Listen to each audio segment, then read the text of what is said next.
Convenção da Ordem dos Ministros Evangélicos no Brasil Exterior. A palavra de Deus, no livro de Jó, capítulo 23. Ele diz que determinando tu algum negócio, mantenha-se firme, porque o Senhor iluminará o teu caminho. A Convenção da Ordem dos Ministros Evangélicos no Brasil Exterior tem como objetivo preparar obreiros teologicamente, culturalmente, socialmente, eclesiasticamente, para a pregação de um evangelho com eficácia. Nós estamos aqui nesta manhã com o pastor Edmar Tavares, que é presidente da Igreja Assembleia de Deus, Palavra que Transforma. Para já conosco, já há quase 6 anos da nossa convenção, o ministério que nasceu lá na convenção. Qual a importância da convenção para o teu ministério, principalmente para o seu chamado pastoral? Paz do Senhor, Bispo Daniel, é uma alegria para mim poder estar participando dessa entrevista. Quero louvar a Deus pela vida dos internautas, as pessoas que têm aí nos assistido, têm apoiado o nosso ministério, também têm apoiado a nossa convenção. A importância da convenção da Comeb no meu ministério foi fundamental, porque quando nós chegamos ali na convenção, foi no dia 5 de maio de 2010, e nós estávamos precisando de apoio, de suporte, precisando ser atendido, precisávamos de uma assistência, precisávamos de uma orientação. E quando chegamos ali, nós fomos apresentados pela pessoa do pastor Elton dos Santos, e houve, graças a Deus, um acolhimento, um verdadeiro acolhimento ministerial, um acolhimento pastoral. Nós vimos ali todo o apoio, o suporte necessário para que o nosso ministério, Assembleia de Deus, Palavra que Transforma, o meu ministério pessoal, pastor Edmar Tavares, fosse, assim, de uma forma surpreendente, acolhido. E a importância, assim, que eu digo que seria o senhor pegar da inércia, algo que está ali totalmente zerado, e hoje nós vemos um fruto grandioso, como o senhor profetiza sempre, um fruto de 100 por 1. Nós temos visto dessa maneira. Glória a Deus. Qual o recado que o senhor deixa para este ministro que está visualizando este vídeo e que ainda não tem uma convenção, que está caminhando sozinho, que nós costumamos dizer que ninguém ganha uma guerra sozinho? Nós sempre estamos lembrando do que o Senhor Jesus, ele disse, ele quando enviou os seus discípulos, enviou de 2 em 2, e o sábio Salomão, ele disse que o cordão de 3 dobras dificilmente se partirá. Nós temos sempre falado que o ministério, a convenção e o Senhor Jesus formam o cordão de 3 dobras. Aquele que o sábio Salomão disse que quando é 2, quando um cai, o outro ajuda a levantar. Quando um sente frio, o outro aquece. Quando se levantam contra um, o outro defende. E esse é o objetivo da nossa convenção: estarmos unidos, estarmos numa só fé, porque cremos num único batismo do Senhor Jesus. E este ministro que está andando sozinho, talvez desorientado, talvez desacreditado nas convenções que existe por aí, com gerência nas igrejas, porque a nossa convenção não tem gerência na igreja. Você está há 5 anos conosco, nunca fomos lá para poder determinar como seria o culto, como seria ministrada a Santa Ceia. Nós aguardamos que o ministro venha pedir orientação, mas não temos ingerência na igreja, porque nós acreditamos que o Espírito Santo é que dirige todas as denominações, as igrejas. E qual o recado para esse pastor que está andando sozinho, talvez desorientado? Sim, você pastor, você ministro, você obreiro da casa do Senhor, E muitas vezes, Bispo Daniel, existe assim um medo por parte das pessoas com relação a andar juntos, né? Existe esse medo das pessoas. Eu estou tão bem, eu estou aqui, não devo satisfação a ninguém. Mas isso é um engodo, isso é um erro muito grande por parte dos ministros, porque você vê que todas as instituições, elas necessitam de um conselho, ela necessita de um conselho propriamente para que se crie uma ética. E eu vejo a convenção Comeb, como as demais convenções, mas no caso específico da nossa convenção da Comeb, uma convenção que traz uma ética muito grande para que os ministros possam ter um suporte. Eu vejo assim que em toda a história bíblica você vê a necessidade de uma liberação por parte de uma autoridade para que o ministério pudesse ser assim desenvolvido. Vou dar um exemplo para o senhor vê o caso de Jetro, né, sogro de Moisés, quando Jetro chega ali e ele vai orientar a Moisés a respeito da forma que Moisés administrava, vamos dizer, a igreja, né, vamos dizer o povo de Israel, vamos dizer a forma que ele administrava aquele povo. E foi fundamental a experiência de Jetro, o conhecimento de Jetro, o ministério de Jetro, para que ele então liberasse Moisés, para que ele desenvolvesse o seu trabalho de uma forma melhor. Então Jetro foi fundamental.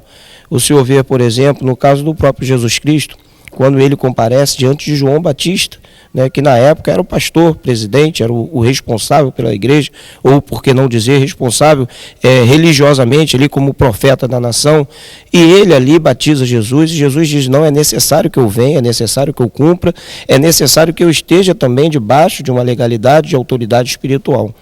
O que eu vejo para o ministro é que muitas vezes a pessoa não quer estar debaixo de uma autoridade. E é fundamental, no decorrer da história bíblica, foi sempre fundamental que alguém liberasse o ministério, que alguém ajudasse esse ministro. Foi assim também com Abraão, quando ele comparece diante de Melquisedeque.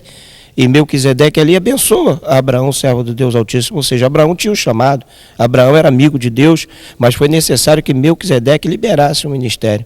Então eu vejo para esse ministro, esse pastor, que talvez se encontre só nesse momento, ele vai encontrar na convenção esse suporte, esse grupo, esse conjunto de pastores, e na pessoa do senhor como presidente do Comeb, esse suporte para que esse ministério venha avançar.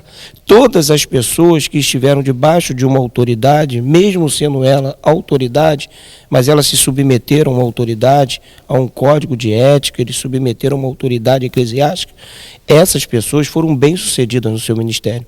E todas as pessoas que tentaram com as suas próprias forças, que tentaram só, que tentaram de uma forma individual, na Bíblia não existe individualidade. Na Bíblia se fala de igreja, de corpo de Cristo. E a convenção, como o senhor mesmo disse, ela tem uma ingerência, ou seja, o pastor ele vai estar totalmente à vontade para estar administrando a sua igreja, porém com uma orientação superior, uma orientação, no caso da Comeb, para dar o suporte necessário. Glória a Deus. E eu sempre me lembro desta unidade quando lá em Gênesis 11, quando Deus ele veio visitar a terra para ver o que os homens estavam fazendo. E quando ele chega na terra, os homens estavam construindo a Torre de Babel. Foi aí onde Deus mudou a língua do povo, porque o povo queria tocar na soberania de Deus. E Deus fala que quando o povo fala uma só língua, tudo que intentarem fazer vai dar certo. Quando nós estamos embaixo de uma autoridade, quando nós estamos em união, em comunhão, tudo que intentamos fazer dá certo.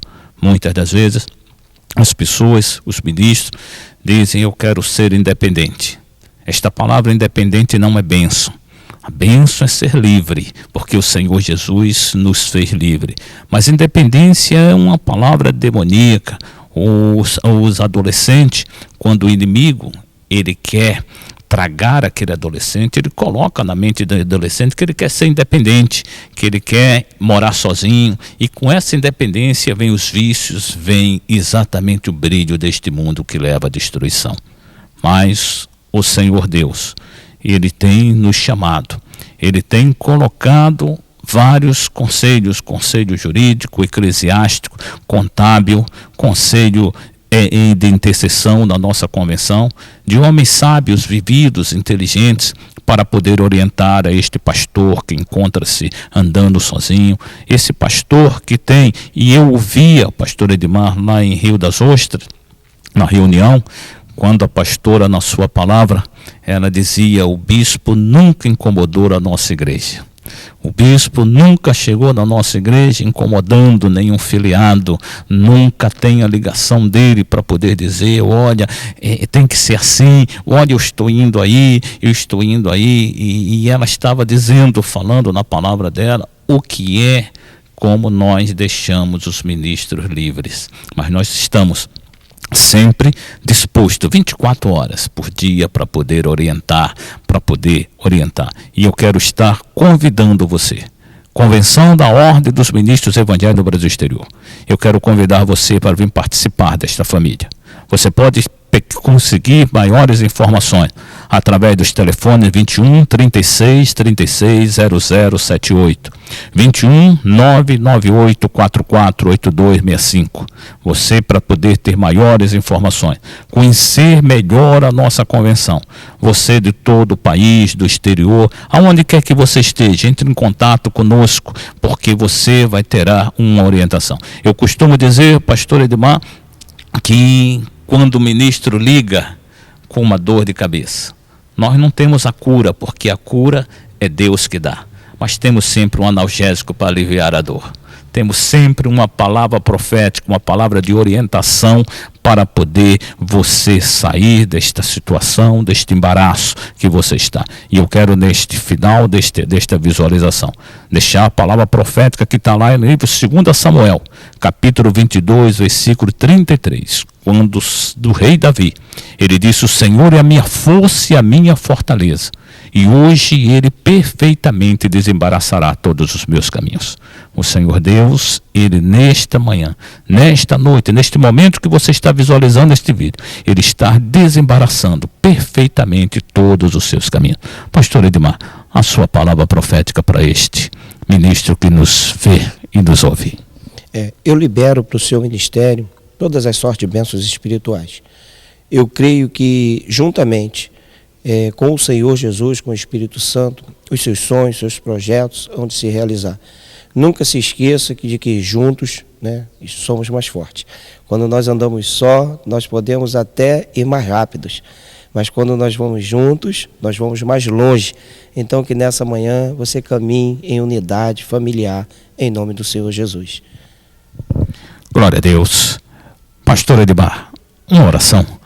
Amém. Vamos orar.